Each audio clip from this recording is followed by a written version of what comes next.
She made a toast at the dinner I sponsored, in front of 60 people who knew my name, and called me predictable. I set down my glass, said one sentence, and walked out. Her attorney called mine by morning. Her own brother handed me everything I needed by noon. And by the time she understood what that joke had actually cost, the only thing left in her name was a lease on a studio apartment across town. I've spent 30 years in civil engineering. Not the kind that makes headlines. I don't design landmarks or bridges that end up on postcards. I build the infrastructure people never notice. Drainage systems, retaining walls, the reinforced foundations underneath new developments. Invisible work. Necessary work. I started Crestfield Infrastructure Solutions out of a rented office above a tire shop when I was 26, with one full-time employee and a second-hand pickup I'd paid cash for. 30 years later, I employ 43 people, hold contracts with 4 county governments, and have never missed a payroll in 3 decades. Not once. I met my wife 17 years ago at an industry conference in Charlotte. She worked in marketing consulting, primarily with real estate developers, which meant our worlds overlapped just enough for us to have things to talk about. She was intelligent, funny, and had this quality I can only describe as presence. When she walked into a room, people noticed. I'm not a man who says things like that lightly. We dated for 2 years. I was careful. My first marriage had ended quietly and expensively, and I wasn't interested in repeating that experience. When we got engaged, my attorney drew up a premarital agreement. My wife signed it without argument. She told me she thought prenups were pragmatic, not romantic, and that she respected me more for having one. I believed her. For 15 years, I had no reason not to. We built a good life, not flashy, but solid. A house on 4 acres outside the city, 2 dogs, a vegetable garden she started and I kept alive, summer trips to the same spot in coastal Maine every year because we both liked it, and neither of us needed novelty for novelty's sake. We had rhythms. I thought rhythms meant stability. I didn't understand yet that for some people, stability reads as stagnation. The night it changed was a Thursday in October. My company had sponsored the County Infrastructure Foundation's annual fundraiser for the 6th consecutive year. Not because it was good marketing, though it was, but because the foundation funds trade school scholarships, and I believe in that. I got my first drafting job through a program that somebody else paid into before I knew their name. I've never forgotten that. The venue was a hotel ballroom downtown. Round tables, centerpieces, open bar. About 60 attendees. County commissioners, contractors, developers. A few of that year's scholarship recipients. People who knew my name because it was on the program. My wife was there as my guest, same as every year. Dinner went smoothly. The foundation director gave remarks. 2 scholarship recipients spoke. I said a few words as the presenting sponsor. Nothing extraordinary. We were near the end of the evening, people lingering over dessert, when my wife stood slightly from her chair, wineglass in hand, and said she wanted to say something. I assumed it was a toast, something warm. She smiled at the table. 8 of us, and at least 4 of those people had done business with me for a decade, and said, I just want to say, to my husband, 15 years, and he is still the most dependable man I know. She paused, let the chuckle settle, then added, my ex could have learned something from him. He was more exciting. Sure. But exciting doesn't pay the mortgage. She laughed. Some people at the table laughed with her. One of the county commissioners made a toast-accepting gesture. His wife looked at me. I didn't react, not in the way she expected. I set down my fork, folded my napkin, picked up my own glass, took one slow sip and set it back down. Then I looked at her, not angry, just looked, and said, you'll want to call a car tonight. I stood up, buttoned my jacket, said a quiet goodnight to the table, and walked out. That was all. After, I heard her voice behind me, bright and already a little too loud, trying to fill the air. He's kidding, he does this. The door closed and I didn't hear the rest. I drove to the original office. Not the downtown location. The old one, above the tire shop, which I'd bought the building for years ago, and kept because I never liked throwing away things that still worked. I sat at the old desk, in a chair that needed replacing before the recession, and never got replaced, and I didn't call her back. I had 11 missed calls by midnight. I didn't listen to a single voicemail. What I did instead was open my email and start reading. Not because I expected to find anything, just because I was awake and needed to do something with my hands. I'd been ignoring a billing summary from the home equity line. We'd set it up 3 years ago for a planned renovations, new roof, some electrical work, and once the renovations were done, I'd stopped monitoring it closely. The balance should have been near zero. I pulled it up now, 12:30 in the morning, sitting in the chair that needed replacing. The balance was $41,000. I went through the transaction history, line by line. 22 months of withdrawals. Transfers to an account I didn't recognize. A pattern that, once I saw, was impossible to unsee. Withdrawals clustered around weekends. Friday or Thursday evenings, amounts between $800 and $3,000. Restaurants I'd never been to. A hotel in Savannah, another in Asheville. 2 charges to a jeweler on Peachtree Street. I wasn't there for any of it.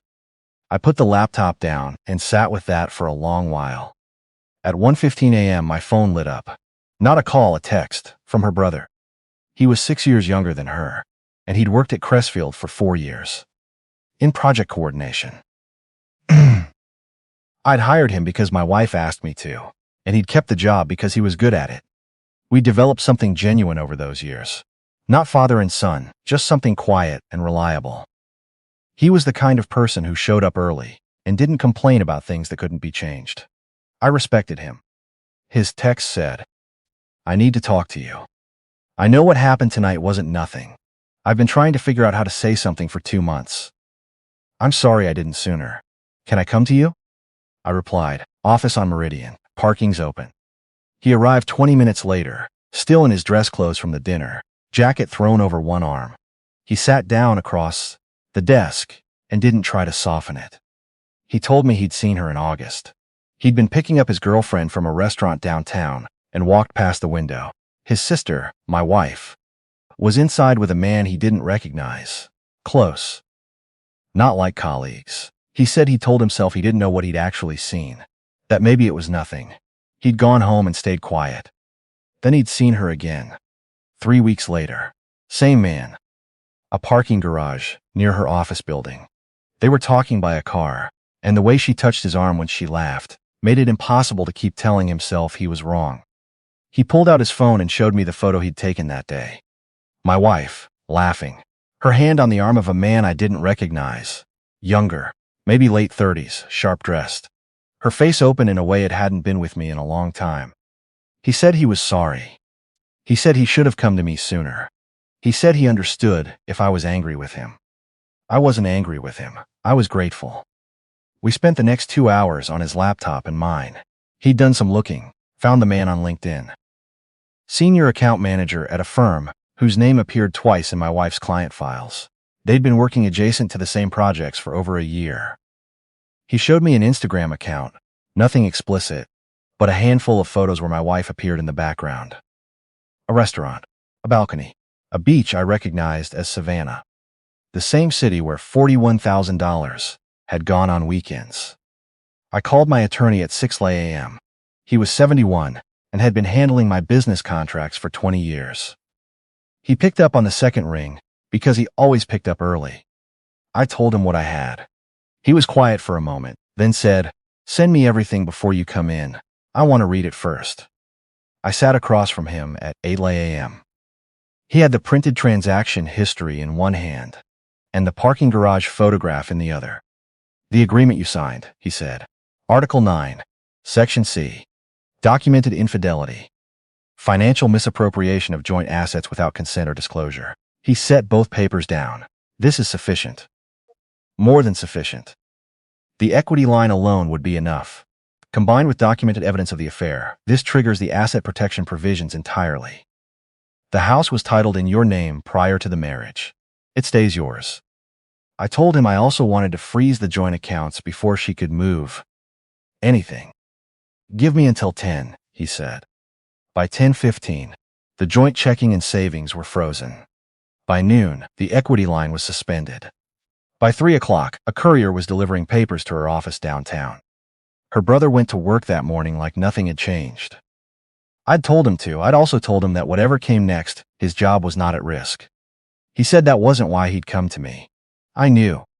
At 4 p.m., the first call came to my cell. I watched it ring. At 4:07, another. At 4:23, a text. What is this? Call me. Now. I didn't call. At 7 p.m., her father called. He was 74, retired, a former architect who'd spent 40 years drawing buildings and the last 10 tending a garden and reading history. I'd always respected him, not because he was my father-in-law, but because he was the kind of man who said exactly what he meant without wasted words. He and his daughter had a complicated relationship. He loved her the way you love someone you've raised, but can no longer fully understand. He didn't call to defend her. He called to ask me if it was true. I said, yes. He was quiet for 10 seconds, which is a long time when you're waiting on something. Then he said, I'm coming over tomorrow morning. He arrived at 8. He sat at my kitchen table, the same table he'd helped me carry in when we moved into this house 12 years ago, and put his hands flat on the surface and looked at me. She called me last night, he said, crying. Said you'd lost your mind. Said it was a joke, and you were punishing her for a joke. He paused. I asked her if there was anything else. She said no. He reached into the breast pocket of his jacket and set a photograph on the table between us. A printout, slightly soft from the home printer but clear enough. My wife and the man from the parking garage, at a restaurant I'd never been to. Recent, within the last 3 weeks, based on what she was wearing. He said he'd had someone look into it a month ago. She'd asked him for money. Said she had a gap in her cash flow, needed $12,000. Would pay him back in 6 months. Something didn't sit right with him. So before he wrote the check, he wanted to know what the money was actually for. He'd hired a private investigator and had been hoping to be wrong. He wasn't wrong. I asked him what he wanted to do with what he knew. He said, whatever helps you. Then, she made her choices. She's my daughter, and I'll always love her. But that doesn't make what she did acceptable, and I won't pretend otherwise. He looked me in the eye. You've been good to this family. You didn't deserve this. At the door on his way out, he stopped. I'm changing my estate documents. I'd planned to leave her the house in Cartersville. That's going to a charitable trust instead. He said it the way he said most things. Factual, without drama, like a man who'd thought it all the way through. She created this situation.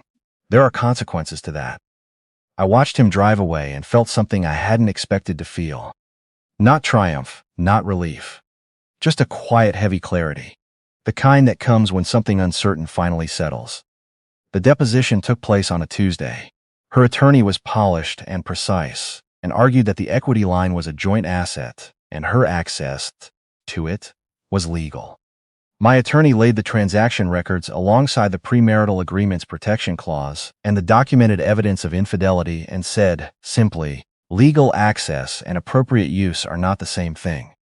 The judge, a woman in her late 50s who looked like she'd been on the family court bench long enough to have heard every version of every story, reviewed everything without expression. She asked one question. Is the infidelity disputed?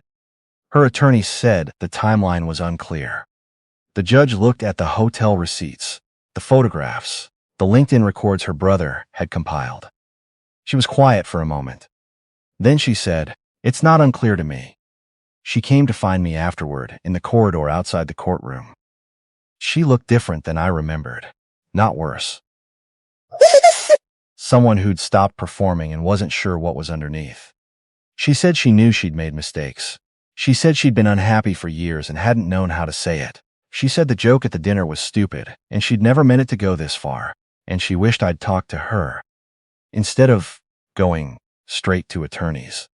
I listened to all of it. Then I said, you spent $41,000 of our equity on someone you met at a client lunch. You stood up at a dinner I paid for, in front of people who respect my name, and told them I was the boring version of what you could have had. You had 2 years, more than 2 years, to come to me and tell me you were unhappy. You didn't.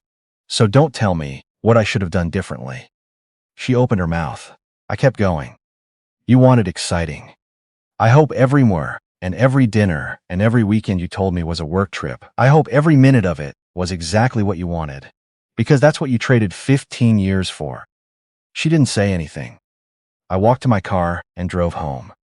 That was the last real conversation we had. The final ruling. The house remained mine under the premarital agreement.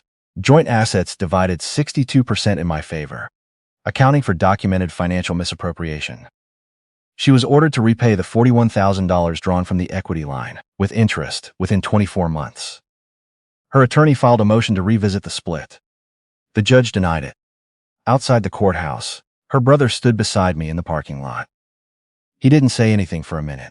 Then, "Is it bad that I feel relieved?" I told him no. I told him it wasn't bad at all. He testified that morning, not dramatically, just clearly. What he'd seen, when he'd seen it, what he'd tried to tell himself before he couldn't anymore. He'd looked at his sister once during his testimony. She hadn't looked back. I know it cost him something. That's what people don't always account for. When someone does the right thing inside a family, it costs them in ways the right thing can't fully repay. He's still at Crestfield. He got a promotion he'd earned before any of this, and I made sure the timing wasn't confused with anything else. That was 18 months ago. The dog stayed with me. She took her clothes, her grandmother's china, and the lamp she'd always said I had no appreciation for. She was right about the lamp. She moved into a rental across town and started over, in some form I don't have much visibility into. Her father still calls me on the first Sunday of every month. We talk about projects, about his garden, about whatever book he's been reading. He asked once, in the way that means something below the surface, how I was doing. I told him better than I expected. He said that was good. He meant it. Her brother and I have lunch maybe once a month. He got engaged in the spring. He asked me to the engagement party, and I went. It was a good evening. I had a strange few months after the divorce finalized. Not dark, just unstructured. 30 years of building something. 15 years of building a life alongside someone, and then the evenings were very quiet. I don't mind quiet, but there's a difference between quiet you've chosen and quiet that's just left over. I started going to the office earlier than I needed to. I recognized that as avoidance behavior and kept doing it anyway. I also started cooking real meals, which was something. The vegetable garden needed attention, and I gave it some. The dogs were good company. In February, a structural engineer came in to consult on a drainage project we were bidding. She had her own firm, was about 48, and had a strong opinion about the soil survey data that turned out to be correct and saved us a significant problem before it became one. We went over the specifications for 2 hours, and at the end she said, "The numbers look good." And I said, would she want to get coffee sometime to go over the rest? She said, "Sure." We've had coffee maybe a dozen times now, and 1 or 2 dinners. And it's moving the way things move when 2 people have both been through. Enough to know that fast isn't always better. She's careful, I'm careful. That turns out to be a useful thing to have in common. My wife thought careful was the same as boring. Maybe for her it was. What I know is that careful is how you build things that last. In engineering, in business, in everything else. You don't guess at the load-bearing capacity. You test it. You check your work. You build in the margin that keeps the structure standing when the unexpected arrives. She wanted exciting. She got it for a while, on $41,000 she didn't earn. I kept the house I built my life in, the company I started above a tire shop, with 1 truck, and a borrowed desk, and a Tuesday morning coffee, with someone who double-checks her own soil data and doesn't apologize for being thorough. I'll take that.